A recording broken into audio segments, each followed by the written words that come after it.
El libro de Levítico. Capítulo 14. El Señor le dijo a Moisés: Las siguientes instrucciones son para los que buscan la purificación ceremonial de una enfermedad cutánea. Los que han sido sanados deben ser llevados al sacerdote, quien los examinará en un lugar fuera del campamento. Si el sacerdote comprueba que alguien se ha sanado de una enfermedad grave de la piel, llevará a cabo una ceremonia de purificación, usando para ello 2 aves vivas que estén ceremonialmente puras, un palo de cedro, un hilo escarlata y una rama de hisopo. El sacerdote mandará matar una de las aves sobre una vasija de barro llena de agua fresca.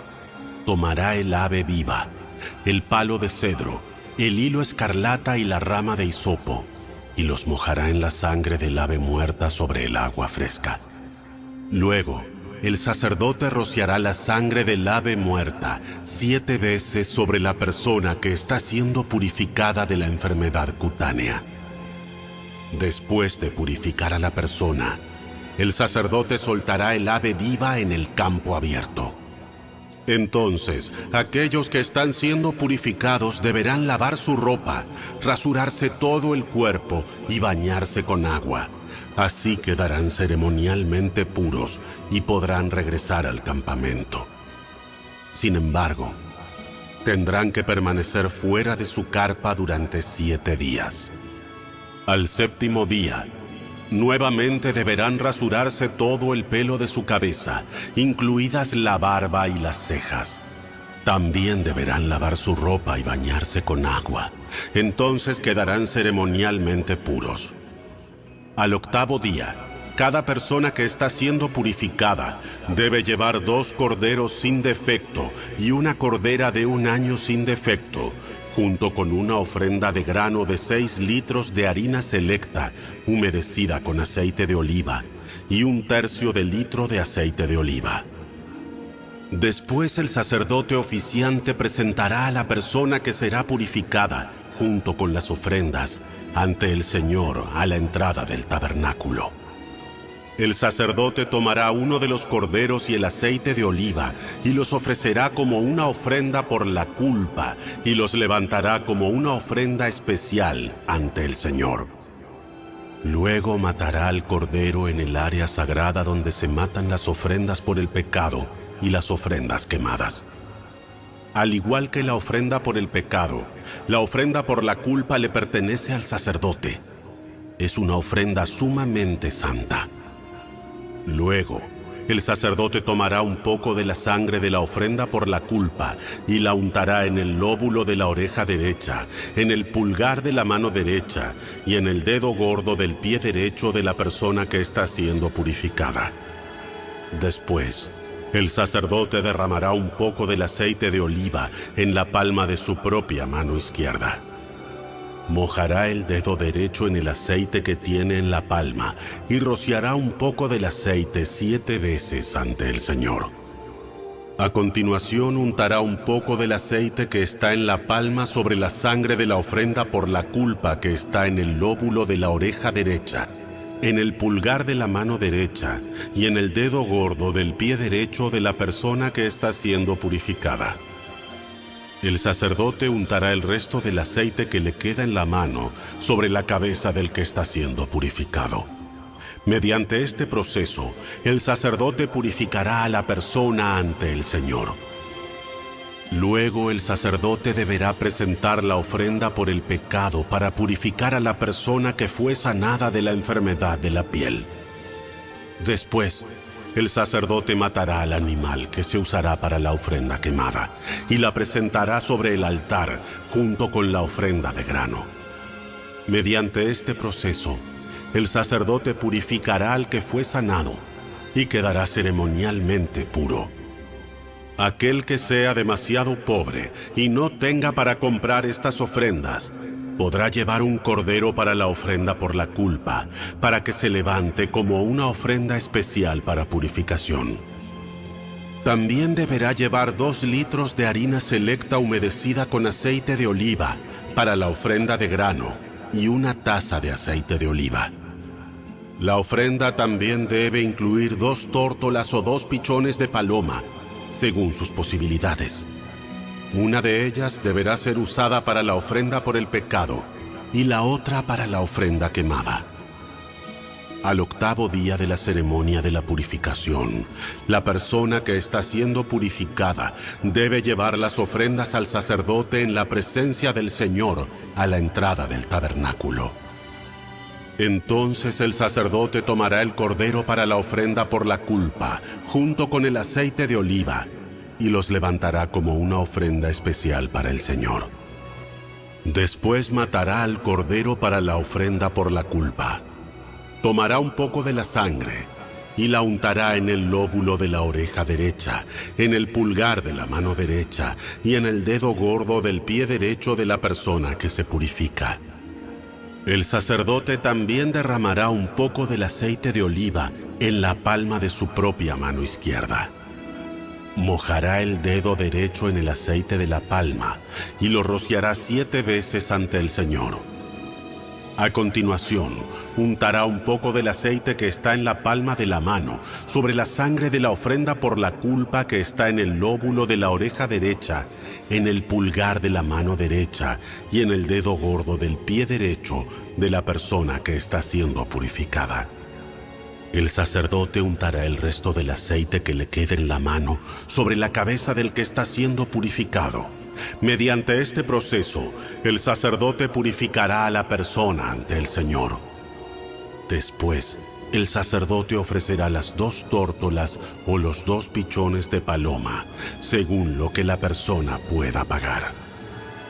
Una de las aves es una ofrenda por el pecado y la otra, una ofrenda quemada. Serán presentadas junto con la ofrenda de grano. Mediante este proceso, el sacerdote purificará a la persona ante el Señor. Estas son las instrucciones para la purificación de los que se han recuperado de una enfermedad grave de la piel, pero no les alcanza para llevar las ofrendas que se requieren normalmente para la ceremonia de purificación.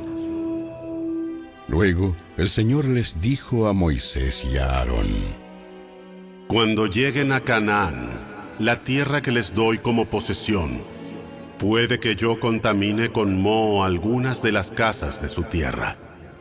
El propietario de una casa así deberá acudir al sacerdote y decirle: parece que mi casa tiene algún tipo de moho.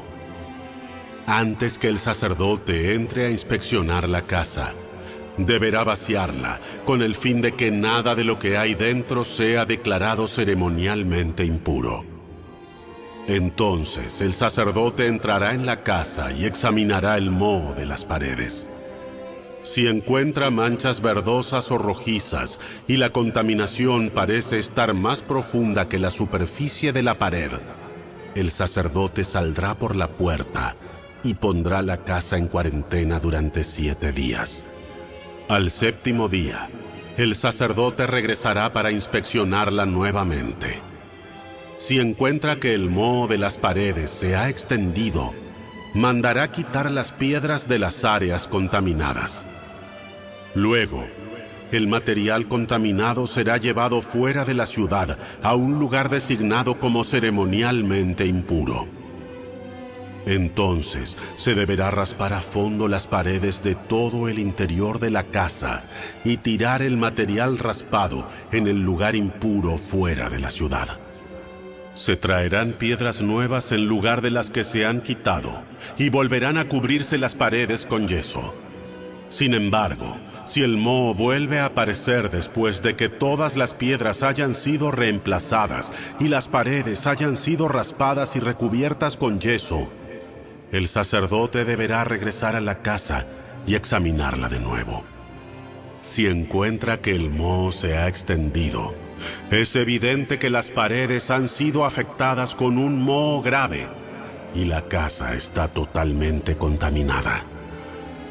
Deberá ser demolida y todas sus piedras, maderas y yeso deberán ser llevados fuera de la ciudad al lugar designado como ceremonialmente impuro. Los que entren en la casa durante el tiempo de cuarentena quedarán ceremonialmente impuros hasta el anochecer, y todos los que duerman o coman en la casa deberán lavar su ropa. Si el sacerdote regresa para su inspección y encuentra que el moho no ha vuelto a aparecer en la casa después de haber sido cubiertas las paredes con yeso, declarará pura la casa, porque es evidente que el moho ha desaparecido. Para purificar la casa, el sacerdote deberá tomar 2 aves, un palo de cedro, un poco de hilo escarlata y una rama de hisopo. Matará una de las aves sobre una vasija de barro llena de agua fresca. Tomará el palo de cedro, la rama de hisopo, el hilo escarlata y el ave viva, y los mojará en la sangre del ave muerta y en el agua fresca. Luego rociará la casa 7 veces. Cuando el sacerdote haya purificado la casa exactamente de esta forma, soltará el ave viva en el campo abierto fuera de la ciudad. Mediante este proceso, el sacerdote purificará la casa y quedará ceremonialmente pura. Estas son las instrucciones para tratar enfermedades graves de la piel, que incluyen llagas costrosas, moho, tanto sobre la ropa como en una casa, hinchazón de la piel, erupciones o decoloración de la piel. Este procedimiento determinará si una persona u objeto es ceremonialmente puro o impuro. Estas son las instrucciones con respecto a las enfermedades de la piel y al moho.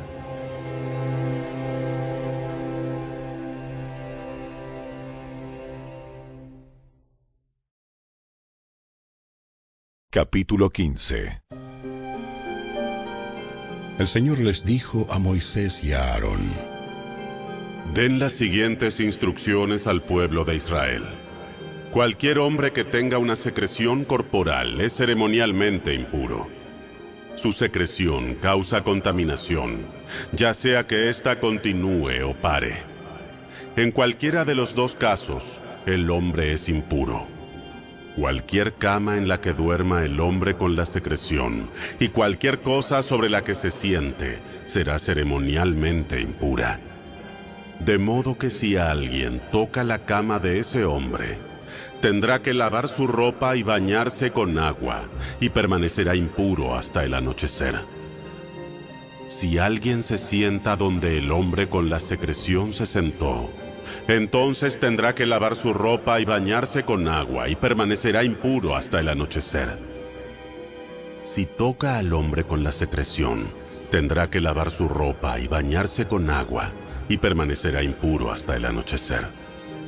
Si el hombre escupe a alguien, esa persona tendrá que lavar su ropa y bañarse con agua, y permanecerá impura hasta el anochecer. Cualquier manta de montar sobre la que cabalgue el hombre con la secreción quedará ceremonialmente impura. Si alguien toca cualquier cosa que haya estado debajo de él, quedará impuro hasta el anochecer. Tendrá que lavar su ropa y bañarse con agua, y permanecerá impuro hasta el anochecer. Si el hombre toca a alguien sin primero haberse enjuagado las manos, esa persona tendrá que lavar su ropa y bañarse con agua, y permanecerá impuro hasta el anochecer.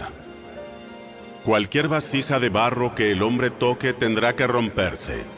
Cualquier utensilio de madera que toque deberá enjuagarse con agua. Cuando el hombre con la secreción sane, deberá contar 7 días para el período de purificación.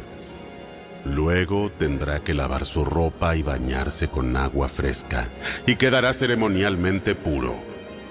Al 8º día, tomará 2 tórtolas o 2 pichones de paloma, e irá ante el Señor a la entrada del tabernáculo, y dará sus ofrendas al sacerdote. Entonces el sacerdote presentará una de las aves como ofrenda por el pecado, y la otra como ofrenda quemada. Mediante este proceso el sacerdote purificará al hombre ante el Señor por su secreción. Siempre que un hombre tenga una emisión de semen, deberá lavar todo su cuerpo con agua y permanecerá ceremonialmente impuro hasta el próximo anochecer. Cualquier ropa o cuero que tenga semen tendrá que lavarse con agua y permanecerá impuro hasta el anochecer. Después de que un hombre y una mujer hayan tenido relaciones sexuales, los dos deberán lavarse con agua y permanecerán impuros hasta el próximo anochecer. Cada vez que una mujer tenga su periodo menstrual, quedará ceremonialmente impura durante 7 días. Cualquiera que la toque durante ese tiempo quedará impuro hasta el anochecer. Cualquier cosa sobre la que se acueste o se siente la mujer durante su periodo menstrual quedará impura. Si alguien llega a tocar la cama de la mujer, tendrá que lavar su ropa y bañarse con agua, y permanecerá impuro hasta el anochecer. Si alguien toca algún objeto sobre el cual ella se sentó, tendrá que lavar su ropa y bañarse con agua, y permanecerá impuro hasta el anochecer. Esto incluye la cama o cualquier objeto sobre el que ella se haya sentado. Si alguien lo toca, quedará impuro hasta el anochecer. Si un hombre tiene relaciones sexuales con ella y su sangre lo toca, la impureza menstrual se le transmitirá a él. Permanecerá impuro durante 7 días, y cualquier cama sobre la que él se acueste será impura. Si una mujer tiene durante muchos días un flujo de sangre que no está relacionado con su periodo menstrual, o si el sangrado continúa más tiempo de su periodo normal, es ceremonialmente impura. Al igual que durante su periodo menstrual, la mujer permanecerá impura todo el tiempo que le dure la secreción. Cualquier cama sobre la que ella se acueste o cualquier objeto sobre el cual ella se siente durante ese tiempo quedará impuro, al igual que durante su periodo menstrual normal. Cualquiera de ustedes que toque estas cosas quedará ceremonialmente impuro.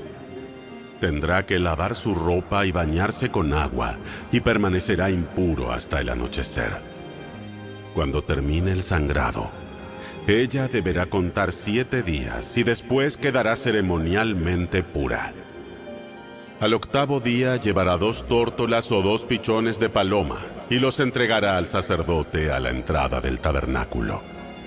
El sacerdote ofrecerá una tórtola como ofrenda por el pecado y la otra como ofrenda quemada. Mediante este proceso, el sacerdote la purificará ante el Señor por la impureza ceremonial causada por su sangrado. Así es como ustedes protegerán al pueblo de Israel de la impureza ceremonial. De lo contrario, ellos morirían, porque su impureza contaminaría mi tabernáculo que está en medio de ellos. Estas son las instrucciones que tienen que ver con todo el que tiene secreciones corporales. Un hombre que queda impuro a causa de una emisión de semen o una mujer durante su periodo menstrual. Son aplicables a cualquier hombre o mujer que tenga una secreción corporal y a un hombre que tenga relaciones sexuales con una mujer que esté ceremonialmente impura.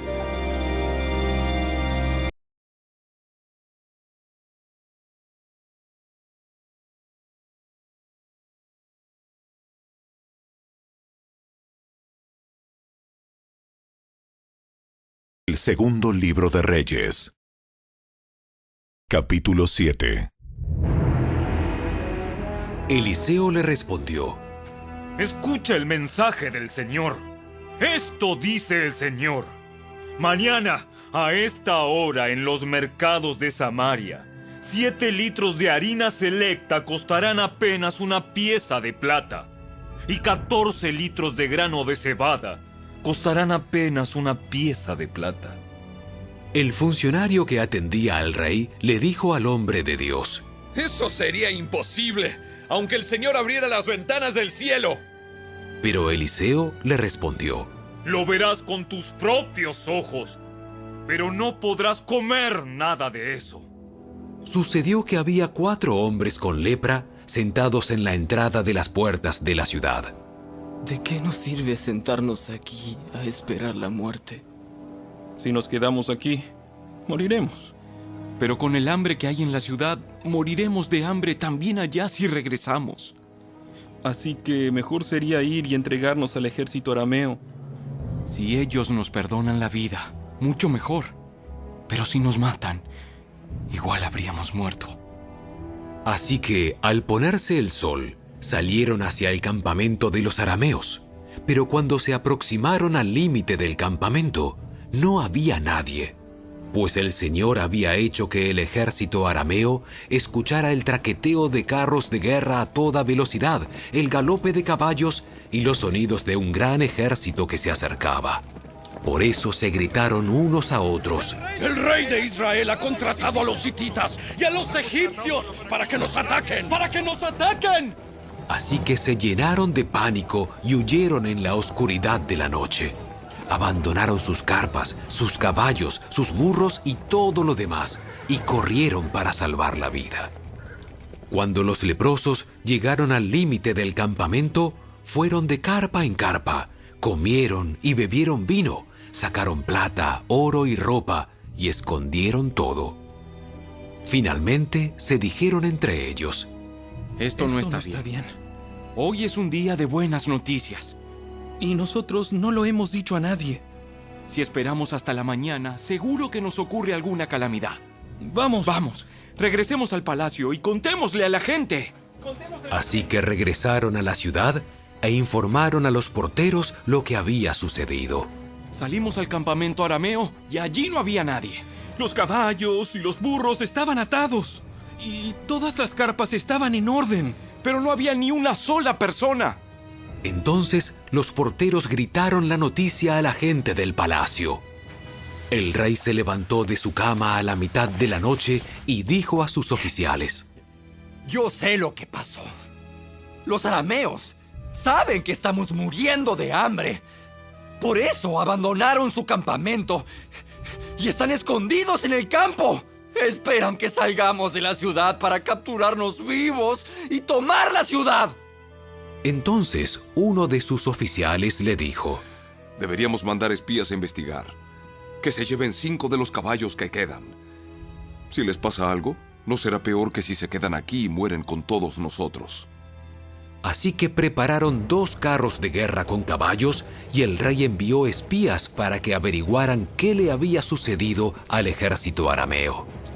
Los espías recorrieron todo el camino hasta el río Jordán, siguiendo un rastro de prendas y objetos tirados por los arameos cuando huyeron desesperadamente. Luego regresaron y le informaron al rey. Entonces la gente de Samaria salió corriendo y saqueó el campamento de los arameos. Así se cumplió ese día, tal como el Señor había prometido, que se venderían 7 litros de harina selecta por una pieza de plata, y 14 litros de grano de cebada por una pieza de plata.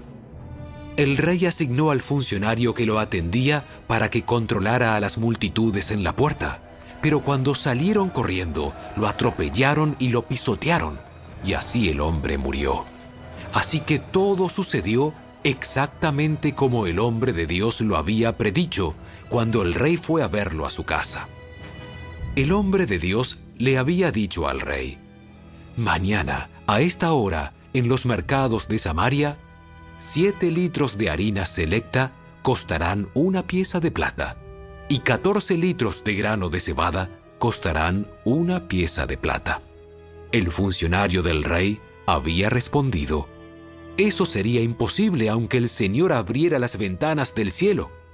Y el hombre de Dios había dicho: lo verás con tus propios ojos, pero no podrás comer nada de eso. Y así fue. Las multitudes lo aplastaron y murió a la entrada de la ciudad.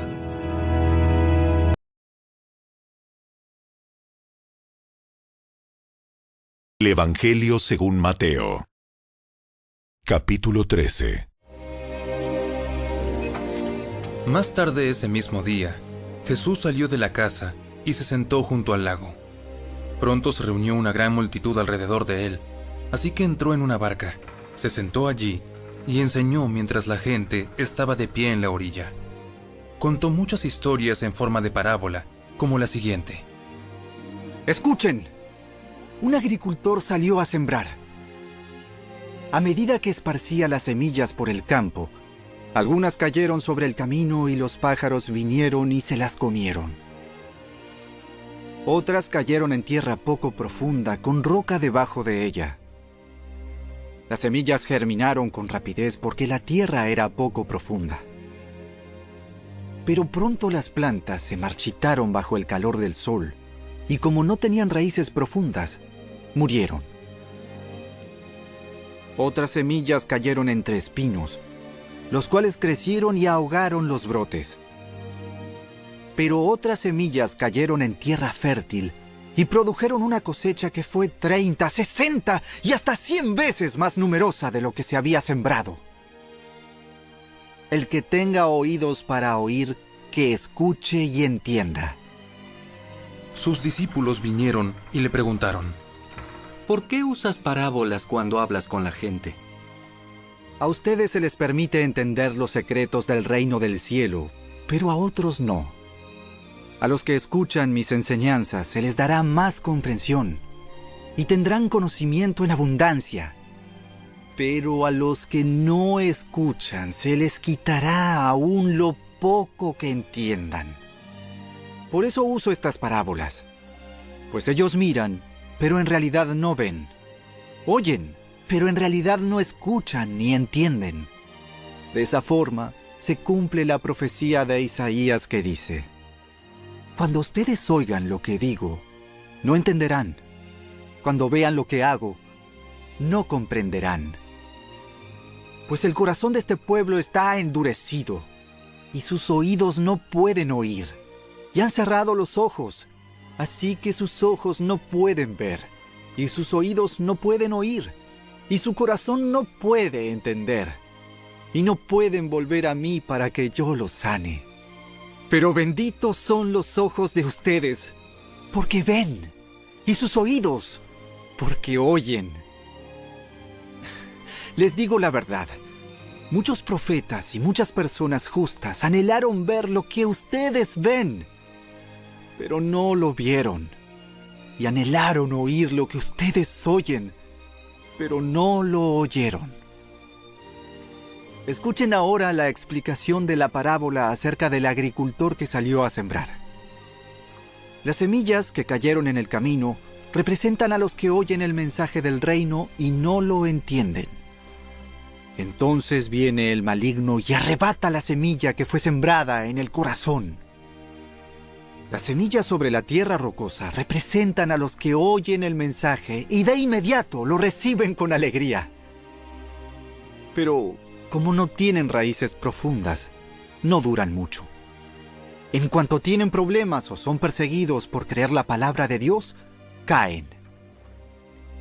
Las semillas que cayeron entre los espinos representan a los que oyen la palabra de Dios, pero muy pronto el mensaje queda desplazado por las preocupaciones de esta vida y el atractivo de la riqueza, así que no se produce ningún fruto. Las semillas que cayeron en la buena tierra representan a los que de verdad oyen y entienden la palabra de Dios, y producen una cosecha 30, 60 y hasta 100 veces más numerosa de lo que se había sembrado. La siguiente es otra historia que contó Jesús. El reino del cielo es como un agricultor que sembró buena semilla en su campo. Pero aquella noche, mientras los trabajadores dormían, vino su enemigo, sembró hierbas malas entre el trigo y se escabulló. Cuando el cultivo comenzó a crecer y a producir granos, la maleza también creció. Los empleados del agricultor fueron a hablar con él y le dijeron: «Señor, el campo donde usted sembró la buena semilla está lleno de maleza. ¿De dónde salió?» «Eso es obra de un enemigo», exclamó el agricultor. «¿Arrancamos la maleza?», le preguntaron. «No», contestó el amo. «Si lo hacen, también arrancarán el trigo. Dejen que ambas crezcan juntas hasta la cosecha. Entonces les diré a los cosechadores que separen la maleza, la aten en manojos y la quemen, y que pongan el trigo en el granero. La siguiente es otra ilustración que usó Jesús. El reino del cielo es como una semilla de mostaza sembrada en un campo. Es la más pequeña de todas las semillas, pero se convierte en la planta más grande del huerto. Crece hasta llegar a ser un árbol y vienen los pájaros y hacen nidos en las ramas. Jesús también usó la siguiente ilustración. El reino del cielo es como la levadura que utilizó una mujer para hacer pan. Aunque puso solo una pequeña porción de levadura en 3 medidas de harina, la levadura impregnó toda la masa. Jesús siempre usaba historias e ilustraciones como esas cuando hablaba con las multitudes. De hecho, nunca les habló sin usar parábolas. Así se cumplió lo que había dicho Dios por medio del profeta. Les hablaré en parábolas. Les explicaré cosas escondidas desde la creación del mundo. Luego, Jesús dejó a las multitudes afuera y entró en la casa. Sus discípulos le dijeron: Por favor, explícanos la historia de la maleza en el campo. El Hijo del Hombre es el agricultor que siembra la buena semilla. El campo es el mundo, y la buena semilla representa a la gente del reino. La maleza representa a las personas que pertenecen al maligno. El enemigo que sembró la maleza entre el trigo es el diablo. La cosecha es el fin del mundo, y los cosechadores son los ángeles. Tal como se separa la maleza y se quema en el fuego, así será en el fin del mundo. El Hijo del Hombre enviará a sus ángeles, y ellos quitarán del reino todo lo que produzca pecado y a todos aquellos que hagan lo malo. Y los ángeles los arrojarán al horno ardiente, donde habrá llanto y rechinar de dientes. Entonces los justos brillarán como el sol en el reino de su Padre. El que tenga oídos para oír, que escuche y entienda. El reino del cielo es como un tesoro escondido que un hombre descubrió en un campo. En medio de su entusiasmo, lo escondió nuevamente y vendió todas sus posesiones a fin de juntar el dinero suficiente para comprar el campo. Además, el reino del cielo es como un comerciante en busca de perlas de primera calidad. Cuando descubrió una perla de gran valor, vendió todas sus posesiones y la compró.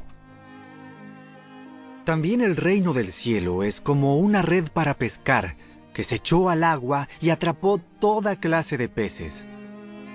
Cuando la red se llenó, los pescadores la arrastraron a la orilla, se sentaron y agruparon los peces buenos en cajas, pero desecharon los que no servían. Así será en el fin del mundo. Los ángeles vendrán y separarán a los perversos de los justos, y arrojarán a los malos en el horno ardiente, donde habrá llanto y rechinar de dientes. ¿Entienden todas estas cosas? Sí, las entendemos. Todo maestro de la ley religiosa que se convierte en un discípulo del reino del cielo es como el propietario de una casa, que trae de su depósito joyas de la verdad, tanto nuevas como viejas. Cuando Jesús terminó de contar esas historias e ilustraciones, salió de esa región. Regresó a Nazaret, su pueblo. Cuando enseñó allí en la sinagoga, todos quedaron asombrados y decían: ¿De dónde saca esa sabiduría y el poder para hacer milagros? Y se burlaban. No es más que el hijo del carpintero, y conocemos a María, su madre, y a sus hermanos, Santiago, José, Simón y Judas. Todas sus hermanas viven aquí mismo entre nosotros. ¿Dónde aprendió todas esas cosas? Se sentían profundamente ofendidos y se negaron a creer en él. Entonces Jesús les dijo: Un profeta recibe honra en todas partes, menos en su propio pueblo y entre su propia familia. Por lo tanto, hizo solamente unos pocos milagros allí, debido a la incredulidad de ellos.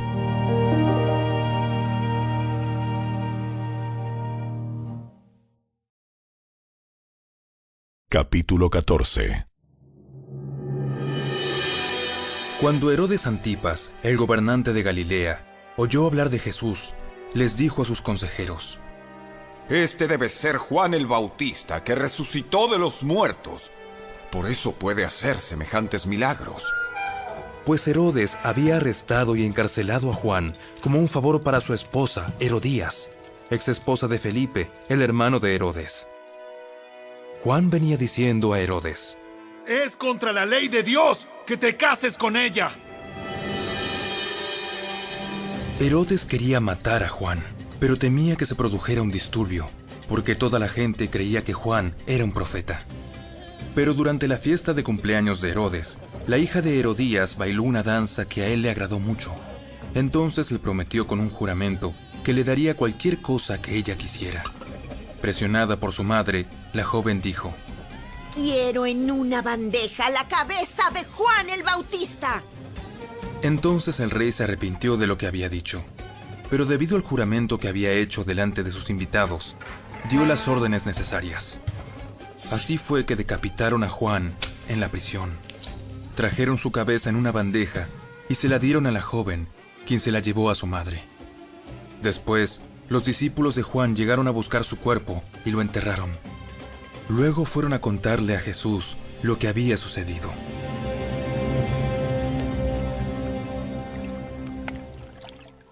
En cuanto Jesús escuchó la noticia, salió en una barca a un lugar alejado para estar a solas.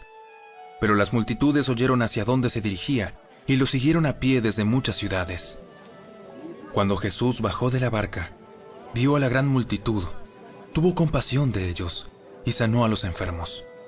Esa tarde, los discípulos se le acercaron y le dijeron: Este es un lugar alejado y ya se está haciendo tarde. Despide a las multitudes para que puedan ir a las aldeas a comprarse comida. Eso no es necesario. Denles ustedes de comer. Pero lo único que tenemos son 5 panes y 2 pescados. Tráiganlos aquí. Luego le dijo a la gente que se sentara sobre la hierba. Jesús tomó los 5 panes y los 2 pescados, miró hacia el cielo y los bendijo. Después partió los panes en trozos y se los dio a sus discípulos, quienes los distribuyeron entre la gente. Todos comieron cuanto quisieron, y después los discípulos juntaron 12 canastas con lo que sobró. Aquel día, unos 5,000 hombres se alimentaron, además de las mujeres y los niños. Inmediatamente después, Jesús insistió en que los discípulos regresaran a la barca y cruzaran al otro lado del lago, mientras él enviaba a la gente a casa. Después de despedir a la multitud, subió a las colinas para orar a solas. Estando allí solo, cayó la noche. Mientras tanto, los discípulos se encontraban en problemas lejos de tierra firme, ya que se había levantado un fuerte viento y luchaban contra grandes olas. A eso de las 3 de la madrugada, Jesús se acercó a ellos caminando sobre el agua. Cuando los discípulos lo vieron caminar sobre el agua, quedaron aterrados. Llenos de miedo, clamaron: ¡Es un fantasma! Pero Jesús les habló de inmediato. No tengan miedo, tengan ánimo. Yo estoy aquí. Entonces Pedro lo llamó. Señor, si realmente eres tú, ordéname que vaya hacia ti caminando sobre el agua. Sí, ven. Entonces Pedro se bajó por el costado de la barca y caminó sobre el agua hacia Jesús. Pero cuando vio el fuerte viento y las olas, se aterrorizó y comenzó a hundirse. ¡Sálvame, Señor! De inmediato, Jesús extendió la mano y lo agarró. Tienes tan poca fe. ¿Por qué dudaste de mí? Cuando subieron de nuevo a la barca, el viento se detuvo. Entonces los discípulos lo adoraron. ¡De verdad! ¡Eres el Hijo de Dios! Después de cruzar el lago, arribaron a Genesaret. Cuando la gente reconoció a Jesús, la noticia de su llegada corrió rápidamente por toda la región, y pronto la gente llevó a todos los enfermos para que fueran sanados. Le suplicaban que permitiera a los enfermos tocar al menos el fleco de su túnica, y todos los que tocaban a Jesús eran sanados.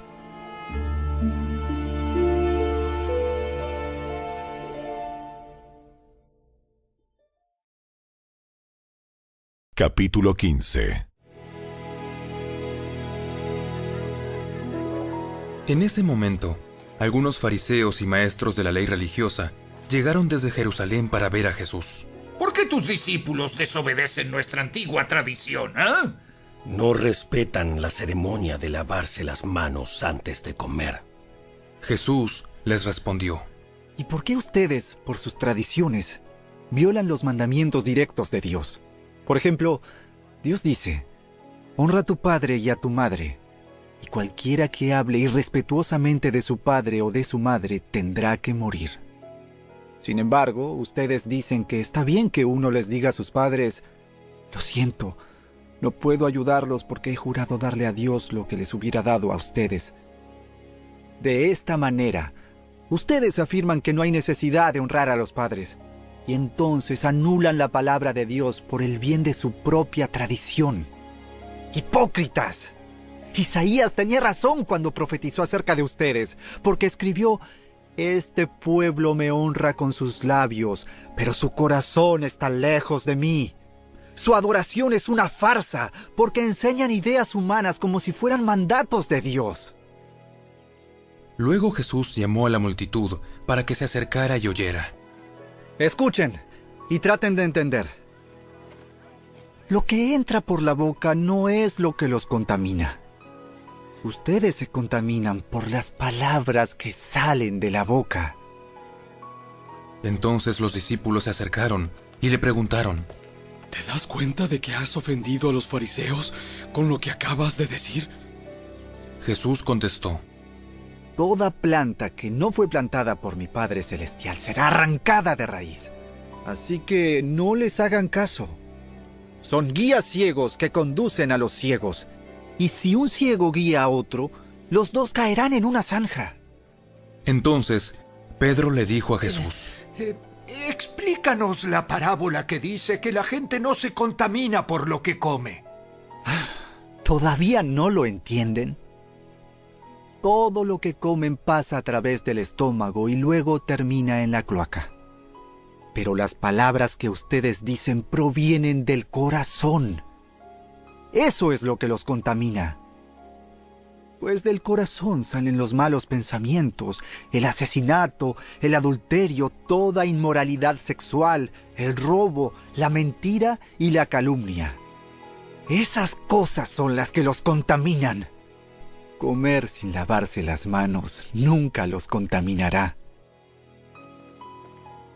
Luego Jesús salió de Galilea y se dirigió al norte, a la región de Tiro y Sidón. Una mujer de los gentiles que vivía allí se le acercó y le rogó: ten misericordia de mí, oh Señor, hijo de David, pues mi hija está poseída por un demonio que la atormenta terriblemente. Pero Jesús no le contestó ni una palabra. Entonces sus discípulos le pidieron que la despidiera. Dile que se vaya. Nos está molestando con sus súplicas. Entonces Jesús le dijo a la mujer: fui enviado para ayudar solamente a las ovejas perdidas de Dios, el pueblo de Israel. Ella se acercó y lo adoró, y le rogó una vez más: Señor, ayúdame. No está bien tomar la comida de los hijos y arrojársela a los perros. Es verdad, Señor. Pero hasta los perros se les permite comer las sobras que caen bajo la mesa de sus amos. Apreciada mujer, tu fe es grande. Se te concede lo que pides. Y al instante, la hija se sanó.